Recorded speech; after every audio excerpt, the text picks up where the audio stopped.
Hey there, this is John Shen, author of Engaging Virtual Meetings, and we've got another podcast for you. You know, what's great is that in virtual networking, I don't know whoever said that you couldn't network on virtual, because I got to tell you, I'm getting a chance to meet some of the coolest, most interesting people, and literally all around the world. I want to give a shout out to Speakers Playhouse. Speakers Playhouse is the place where I met this gentleman. That is a great place to network with other people. There's a lot of people there, I believe, that have podcasts that are looking for guests, and of course, people who are looking to be guests on podcasts. By the way, hit subscribe, right?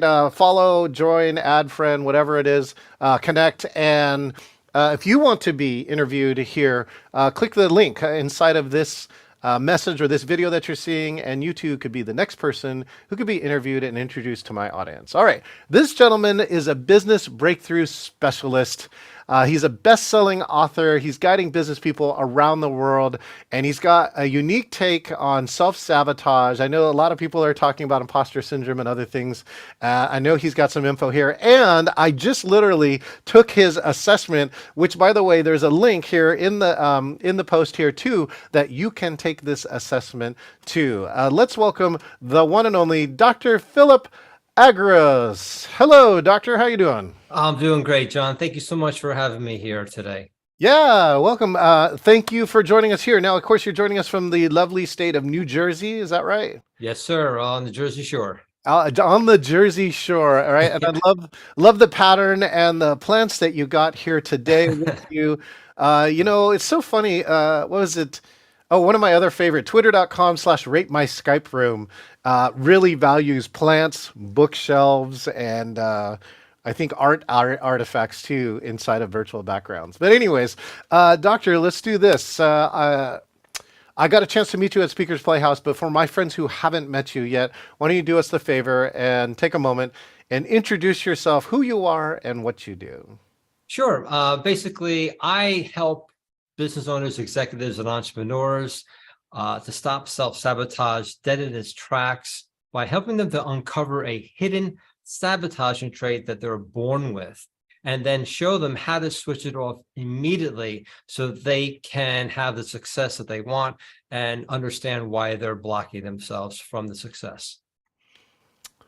Now, the good question is, how did you get into this? Or more importantly, maybe what did you do before this?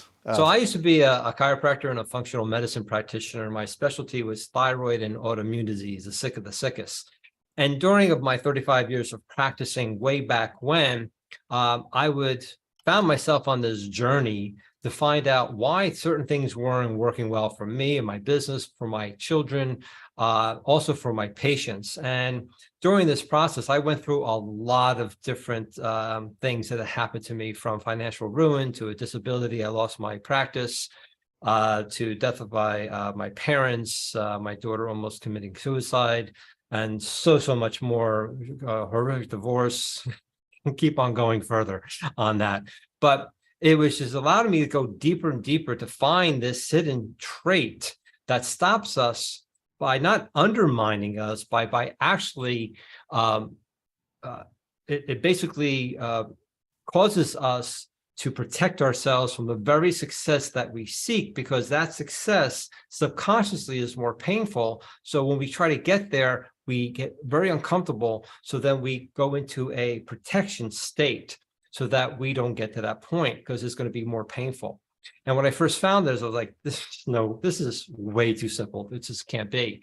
And researching thousands upon thousands of people over 30 years, not only did I prove it, we were able to find a way to switch it off instantly, and it works 100% of the time. And we call that the antidote. So when you start to release your personal professional power and you start to feel uncomfortable, your saboteur kicks in to protect you. So imagine when you start to go down into that protection, imagine knowing why that's happening immediately. And then from there, by using the antidote, which is the exact opposite to the saboteur, you can now immediately go into growth. Because there's only two things we do. We protect, we grow, we expand, we contract, we give and take. We're vibrational beings. So instead of doing the hamster wheel like this, you can start doing this and start seeing the growth that you're looking for. Oh, that kind of gets me to my theory in life. Like I changed my model of my theory of life, which is like in my early years, I used to feel like there were ups and downs, right? And that you had to have these downs sometimes to feel like, the ups. And that was my previous model. And then I go, that's kind of broken in some ways, right? I think it's better like if, the best companies in the world, like if you read a book, oh geez, which is the one, get on the right bus. You know what I'm, oh, Good to Great. Right? Good to Great says, if you look at the stock market for the best companies, right? One, overall the pattern goes up, but if you look closer in the pattern, right? Even the best companies in the world, right, go up and down, but they are continually moving up. So they will come up, right, hit some down part, but their new high will be another new high, and so forth and so on. And I go, well, that's so much a better model for living life because it says that your setbacks are temporary and your setbacks you're having now are different than the setbacks that you had 10, 20, 30 years ago. Did a lot of that, and thank you for sharing, Philip, which is like, a lot of those personal challenges. I know that a lot of those personal challenges drove me to find more, right, in the personal Mhm. development realm. For instance, I hung out a while with Tony Robbins, and that was one of the places that helped me out of that. Is that those challenges? Is that what kind of drove you onto this path of saying, I want to figure this out, and then led you to some solutions?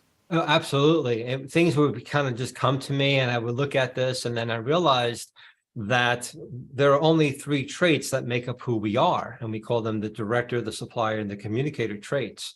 And when we take those traits and put them in a sequence, we actually find that there are only six sequences of human behavior. So there's really only six people in the world. And when you understand, once I understand that person's sequence, I can tell them everything about them and never meet them. So in regards to your question about the up and down, everything's a sine wave, right? The question is, the thought is your ups and downs happen at the exact same time. See, when you ever hear people go, my life is falling apart, and I go, yes, but it's falling together on the other side, depending on how you look at it. If you live in the north hemisphere and you're in winter, it's snowing and cold. However, the other side, it's sunny and it's summer. So everything happens within you. Everything is within you. It is up to you what you want to tap into to see. Because if you think about it, when you expand your heart, your lungs, they expand, but the diaphragm has to contract at the same time. So contraction, expansion happen at the same time. When the heart contracts, it expands the blood out into the arteries. But when it expands, it then contracts the blood into the heart.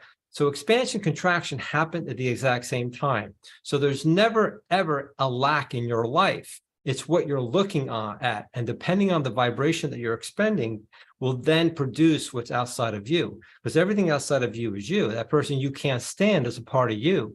They're just showing up to show you what you're not focusing on. Interesting. Well, yeah, right. What is that? Oh, here's one of my other personal theories in my life, Philip, is I work on removing the buttons on me so that you can't push them. Well, I love that, right? Or you can hide them. But basically what happens is that what we found with the saboteur is when you go into the saboteur, you are actually ready to evolve because you're ready to be uncomfortable. I tell people all the time, I don't care if you go into the corner, grab a pillow, suck your thumb, and go into fetal position. I'm good with that. That's just protection. The question is how long are you there for? So how long Yeah. are you using your saboteur? How Yep. long can you use this to say, okay, this is happening. Why is this happening for me, through me, and from me? Not why is it happening to me? Yep. Well, perfect. Well, speaking of being uncomfortable, I took Philip's quiz, right? And let me see if I can share the results here. All right, so let's see. I took his quiz. By the way, you take the link, and it is very quick. You can do this in under 2 minutes or so. I did here just before the meeting, and so I'm one of these six types, right? So in this case, it says I'm a supplier saboteur.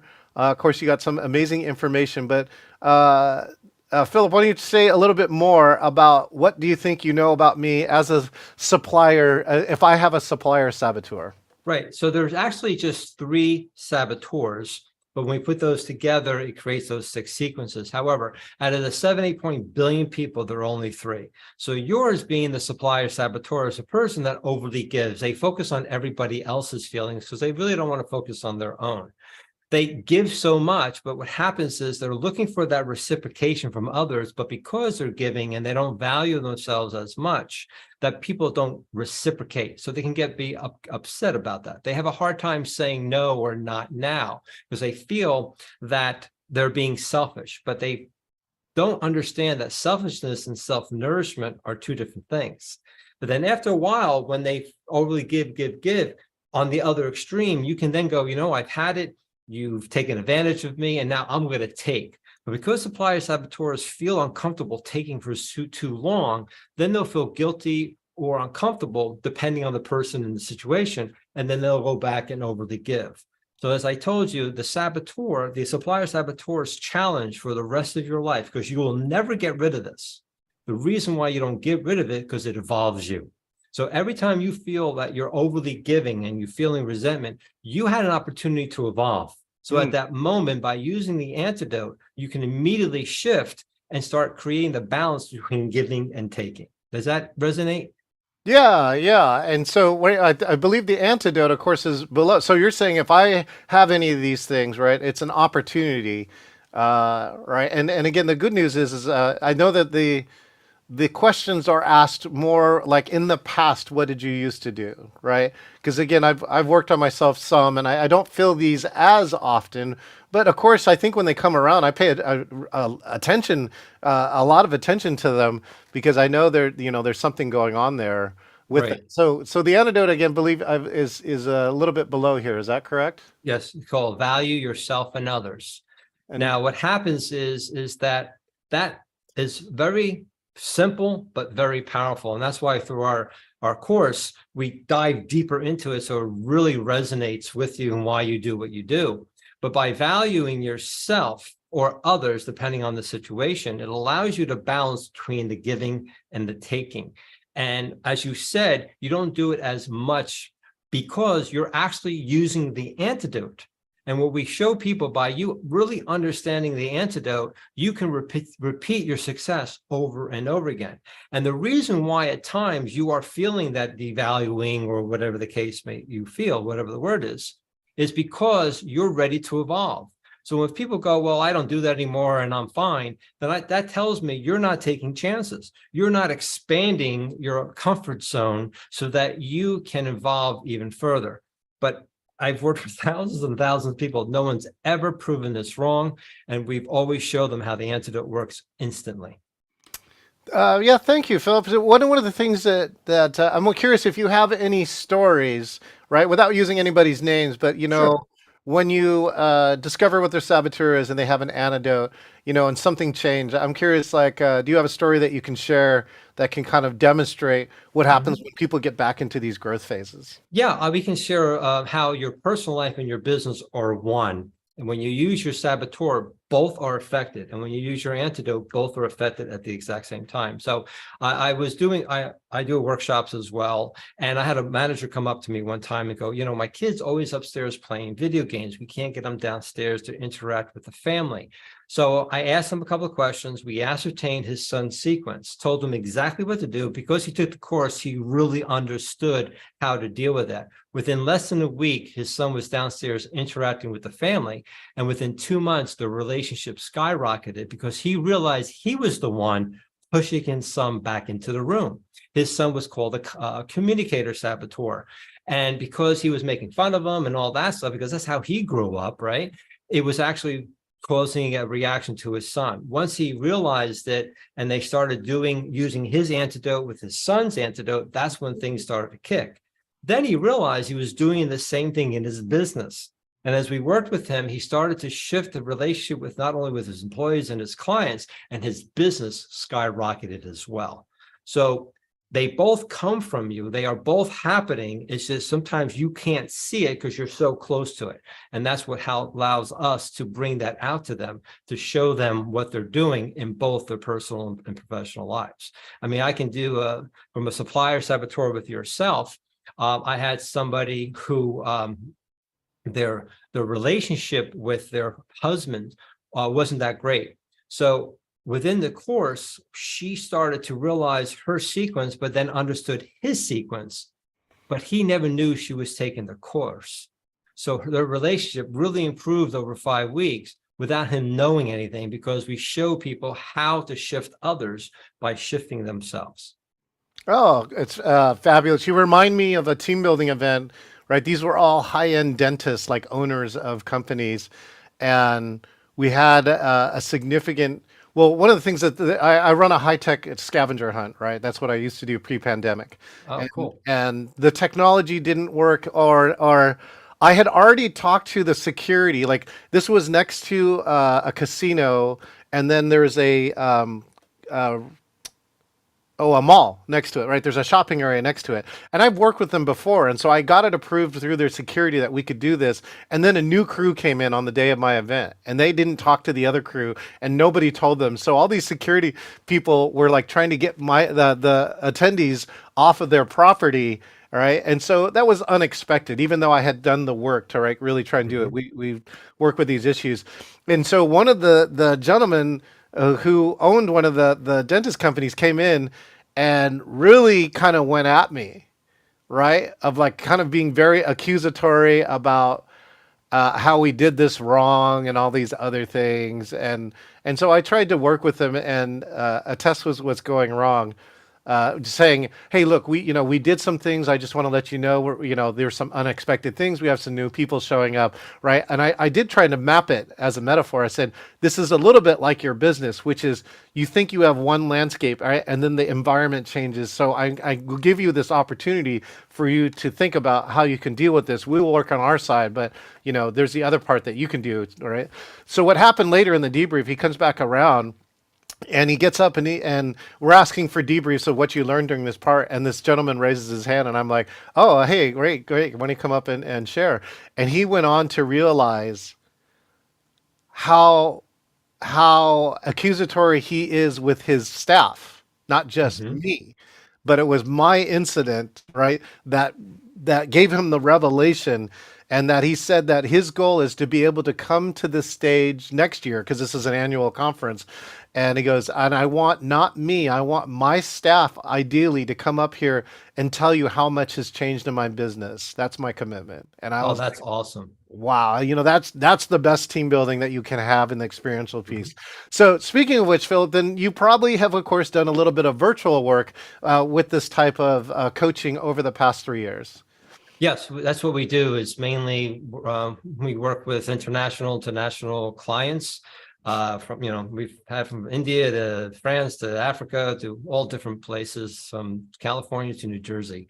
So virtual worked phenomenal for us, and the reason why it works great is because it doesn't matter how many people are on the Zoom call with me with our course. Just like I'm going to be going to Pennsylvania 2 weeks from now to be a keynote on this for this women's conference. It's going to be 200 women there, but there's only going to be 6 people in the audience.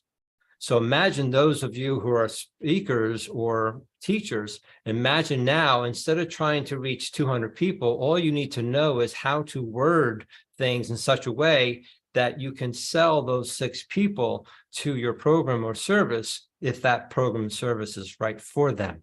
So that's why people feel it's so like I'm doing a one-on-one on them. That doesn't matter how many people in there, because I'm talking their language on a subconscious level. So, and when they know Yeah. that and they realize, oh my God, this is exactly what I do, the same thing as this guy, whether the person's from Japan or the person's from Idaho, if you have the same sequence, it seems that it's different, but on the basis, it's the same. It's just the culture using it in a different way. But when you really look at the bottom part, they are the exact same way, and they feel, think, and act in the exact same manner. Well, you probably attended some great and probably some terrible, virtual programs or, or meetings in the last 3 years. So I really want to know for you, Philip, what is what has to happen for you for a virtual meeting to be engaging, right? Like think about like your best meeting and tell me what are some of those key qualities or things that people have done. Number one is stick to what you told me that you're going to give me, right? Don't go into too much fluff and things like that. Just get me and give me what I'm here for. Engage it. Give us questions and engage us back and forth by asking questions. Or maybe if you're on a Zoom call, give the opportunity for you to actually quickly ask a question, or on that questionnaire, on the Q&A, that you can do that. So it's more of a interaction that I look for, but don't just go into off tangents where it's not going to concern me. Try to get it and stay on course. Did you find the same thing? It's in so many ways. Oh yeah, yeah. The agenda is a top tip. That one is have one. Yeah, that's a concept. Well, I talked to another expert who wrote a blog in the HR piece, and she had the early Zoom fatigue research, and her premise was the meeting problems we're having on virtual started a long time ago in the in-person meetings, which is poorly designed meetings, right? Mm-hmm. Poorly run meetings, meetings with no agenda, all right? Meetings where, I don't mind going a partial tangent, right? So I used to work at Microsoft. So you got a lot of smart people. There's a lot of tangents. Sometimes you got to drive down them. And if you're in charge of the meeting, you have to know whatever that fine line is when does this tangent stop being valuable for the majority of the audience, right? Exactly. So, and usually director saboteurs, which is the third saboteur, are the ones that are too scattered all over the place. Oh yeah, and then you're just trying to track, right? And yeah, so I think there's wing it. Let's just wing it. I'm having fun. They got to be having fun, right? oh yeah, then the rest of the audience is like, "Why am I here? Right. What happened?" Right? I thought this was about this thing. Pull them back. So that's what I do think that's another key part, and then the engagement, all right, and the engagement. So tell me some of the strategies. And Philip, should I call you Philip or should I call you Doctor? Do you care? Phil, but it's being formal. Okay, that's thanks. fine. Yeah, I meant to tell you that, but forgot. I figured I was going to figure it out one way or the other. Okay, yeah, no worries. Oh, good. And to say hi to Cynthia Lopez, who's watching on Facebook Live. So the key here is, so when you are presenting, then what are some of your techniques that make that engaging? I suspect maybe you choose somebody out of the audience, maybe, and actually work with them a little bit one-on-one, or what are some of the other things that you're doing? I'm assuming virtual you're talking. Yeah, virtual, yeah. Yeah. Questions. Always asking questions. Relating those questions to their situations of what I'm talking about. So if I'm talking about business and you're overly talking, right, where you're losing a sale because you talk too much, right, you actually stop the sale. I'll let anybody here have that situation. What was, put it in the chat. If I'm not able to talk with them, put in the chat a 1 or a 2, or give me some information and we'll look at it. So that engages. Now people going, oh, wow, he's talking like what I am. So always questions, and then put a 1 in the chat or a 2 for a yes or no, or tell me what's explaining on that. Or, hey, give me in 1 minute, get on Zoom real quick in 30 seconds or 1 minute, because you want to curtail them, because there'll be people that'll be there for 10 minutes. Just give me about, and that's okay. That's great. They're passionate about it, but you got to curtail to this time schedule. Give me 30 seconds what you're doing and what's happening and what's your question, and then boom. And then I actually will interrupt them. They go past that in a very nice way, and then give them their answer. And then all of a sudden they're like, wow. And then we know that that person, whatever their sequence is, has just helped other people in that course as well. So that's how I keep a couple of things that I do to keep engaging and making sure people are, are there just listening to me. So I want to highlight 2 pieces here. Number 1 is this 1 or 2 for, chat 1 or 2 for yes or no. To me, it's a great technique that not a lot of people recognize, which is you make the engagement so easy, right? Like you're not asking them to chat their life purpose, because then they'll sit there and you get nothing, right? But by asking for a 1 or 2, it's a great place to figure out how many people are being attentive, are like responding. So that's one of the things that I think is really useful. It's also useful for you. Like if you see a lot of 1 or 2s, then at least, even if the cameras aren't on, that they are here and present with you, right? Right. Exactly. So that's one thing. The second one is what I call speed consulting. I think people miss this all the time. And so I think that the advantage is for people to know that this is live. Mhm. Right? Like you can, like if I was going to give a keynote, I could give the perfect keynote, but I would record a video and then I'd have you watch this, right? But one of my core concepts is this meeting's different because you're here, right? And it's about your problem, not my problem. Right. And quite often too, what I found too in group coaching, since I've done a lot of like personal development, other coaching work, quite often too, the person who's brave enough to talk about a problem, there are at least 20 other people in the audience who are having the same problem did not want to raise their hand and talk about it. So when you solve that problem, you're actually solving like 20 other people's problems. Absolutely. Absolutely. And that's the key, especially when we're in our on our 5-week course. And then we bring up, let's say, that sequence, right? Let's say we bring up your sequence. And then I'll go, okay, who here has this sequence? And everybody, the majority of people will put their hands up. And as I explain it, I go, anybody here, does that make sense? And people are like, oh my God, exactly what I do. And we've had people, I had one time, 2 people who said, this does not make sense to me. And what happened was they had their superpower, and what we call the sequence is that they have a superpower, they have a mediator, and the saboteur, and that's the 3 traits. Okay. Their superpower and the mediator were switched. As soon as we switched them, they both went, oh my God, that's me.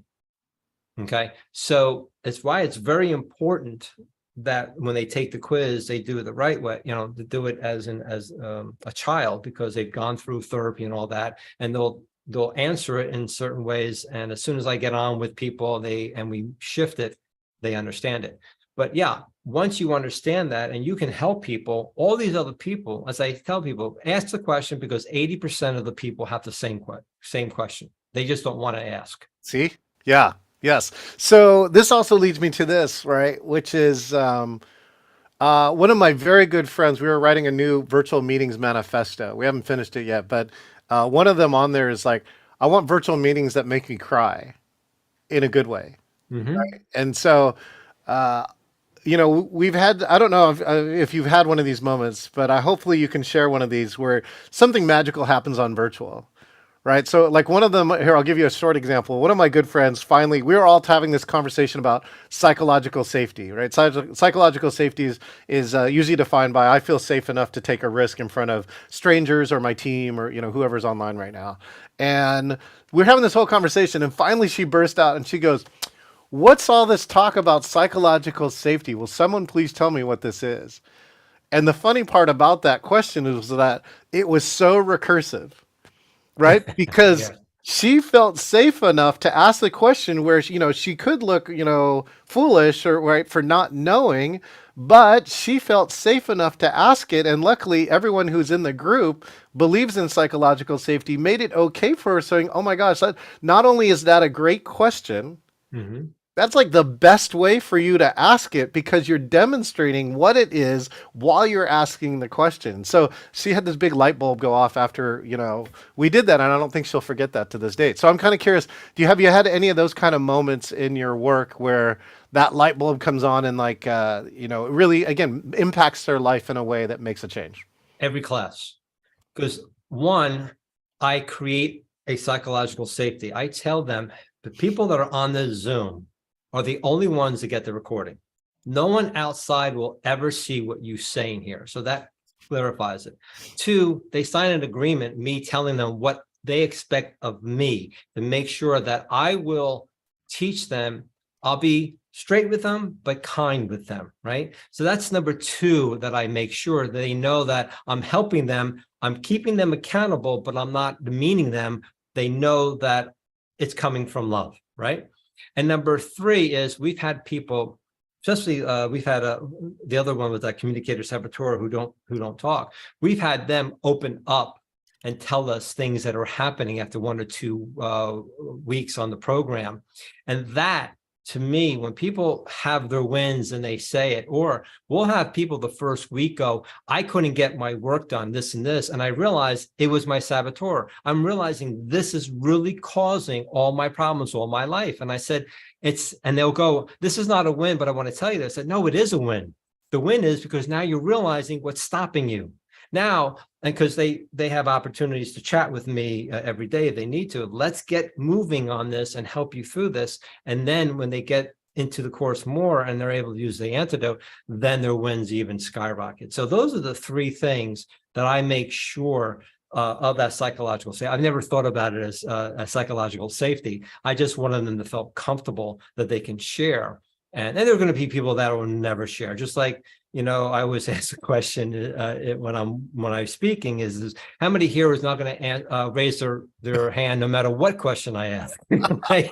And they'll laugh, right? So I know that. But we know that we're tapping into these people because they're engaged and they're listening and things like that. And you're not going to help everybody. You're not there to help everybody. You're just there to offer and see who resonates at that moment. So those of you who are speakers or coaches, don't get so focused on all the people. Just focus on that. If you can impact just that one person, Yes, you will come across very passionate compared to going, am I helping? Who can I help? If you're there for the money, you will not get it. Okay. Or you'll get very little. You have to be there and just let go that if you never had anybody sign up for your course, but at least you impacted somebody, that's okay. Because it'll come around. When I was doing Chamber of Commerce, when I was a chiropractor, I would always give to help these people. What can I help you with? And I do the same thing when I do one-on-one with people. And how can I serve you? Because if that person doesn't give me anything, I know because I gave them, and I'm not expecting for them to give to me. I know it'll come around in some other way. Law of reciprocity. I love you have a best practice here too that we actually used in team building, but I brought it to virtual here too, which is every virtual meeting has a culture, whether you did it, whether you intentionally made it or not. Right. And so by bringing these agreements to your virtual meeting, right, this is how you can either create a level of safety, start to create those pieces where someone, again, will feel like they can share more than they normally would.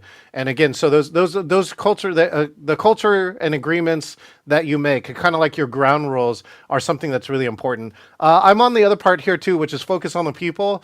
So when I was learning my coaching skills, we were in an exercise that you needed to pass before you got certified for this thing. And my take on it was, when I met this person, was to actually, I said, let's not work on a fake problem. Why don't you tell me a real problem? Right. And I said, I don't care if I fail this test. Actually, what I really want to do is help you. And so that also led me to things like, doing things that other people weren't doing. We were in a room like with 300 people. I said, I can't hear you and I don't think you can hear me either. So let's step out into the hallway.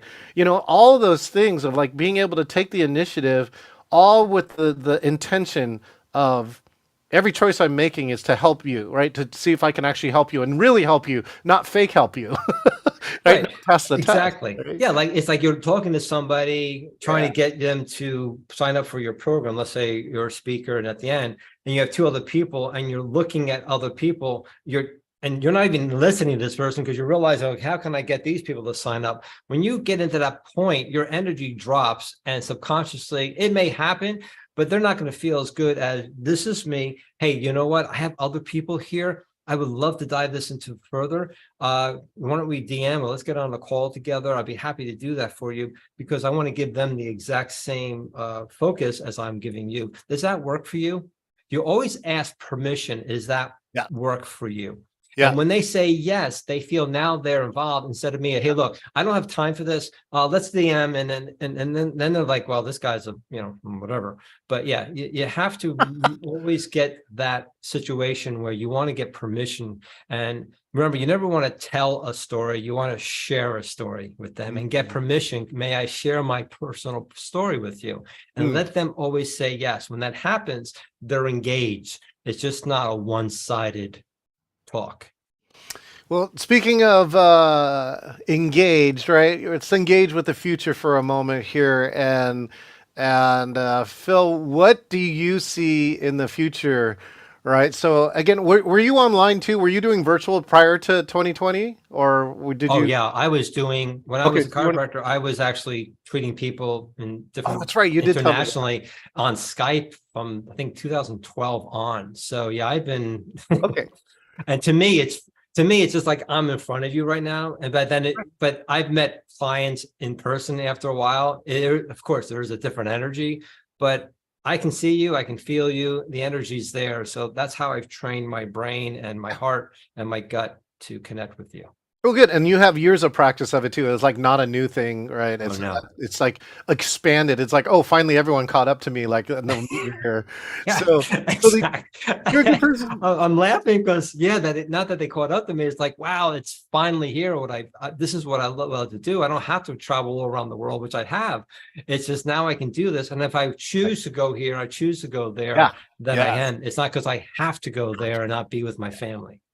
Yeah. So what do you see in the future, right? Do you have any wishes, or what do you see, 3 to 10 years out in the virtual space that you think is going to happen? Because so My much. wish list, 3D, Yeah. babe, 3D, baby, hologram. I mean, like Star Trek, like you're right here, right? Even though it's a hologram, like you're right here and we can interact that way. That would be awesome.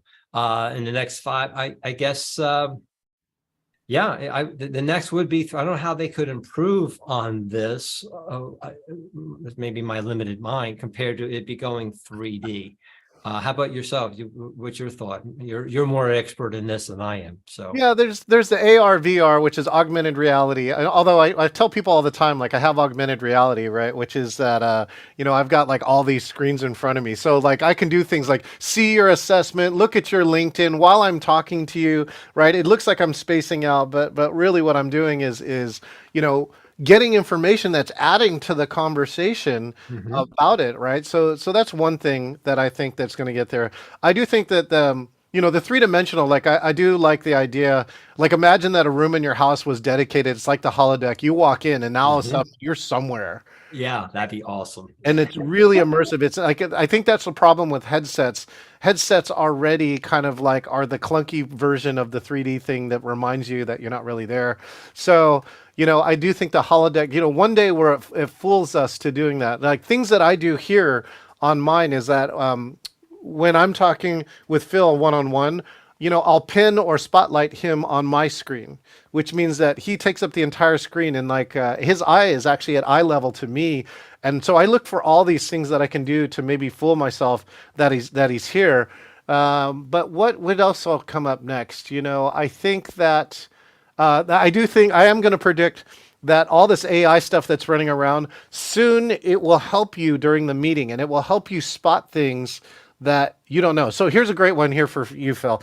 Imagine that you had a saboteur AI, and what it did is listen to the other person and eventually might detect which of the six they were for you, right? And so that way, and then gave you a list of responses or things that you could do that could help, make a connection closer or sooner or faster, or help that person, with that. And so those are some of the things that I think are going to happen, right? So like as a facilitator, it would be great right now. I think one of the hardest things is to read a virtual group.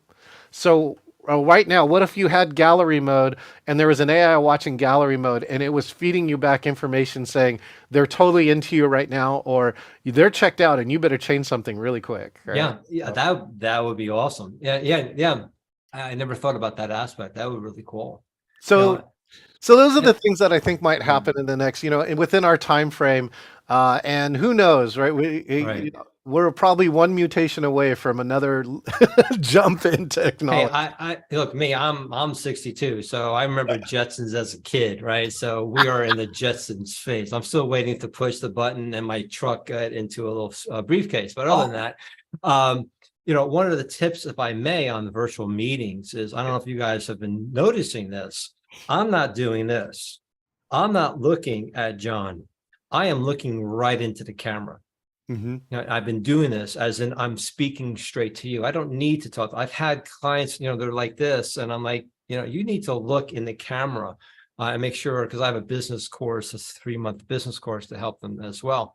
Yep. But if I can give anybody, make sure you're looking in the camera. You don't need, once in a while, you can drop down, see the person, or with Zoom, you can actually put their picture in a small frame up top so they see that they're looking at you. But that would be one of the things I would recommend so they can see the eyes of the soul. They can see what I'm doing and how passionate I am about this.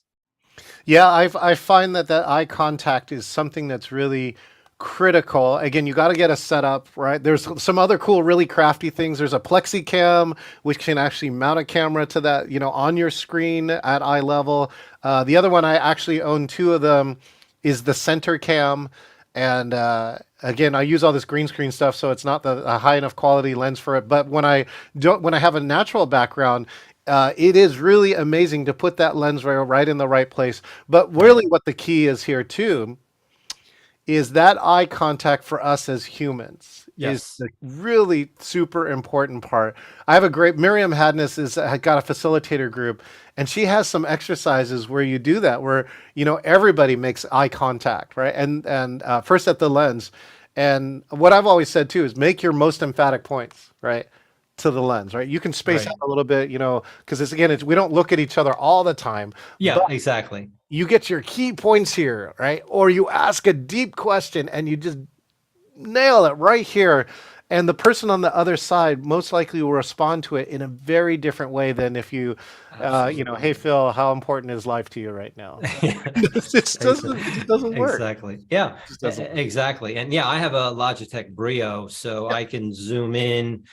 If that you would see all my wall and all that, you can zoom in on it. And I have a um, raisable desk, so I'm standing right now. I love to do my courses, podcasts, all the interviews standing. It's a different energy than just sitting down on that end of it. So It's a plus, critical tip. Phil, I gave that tip as part of a class where I teach six other things.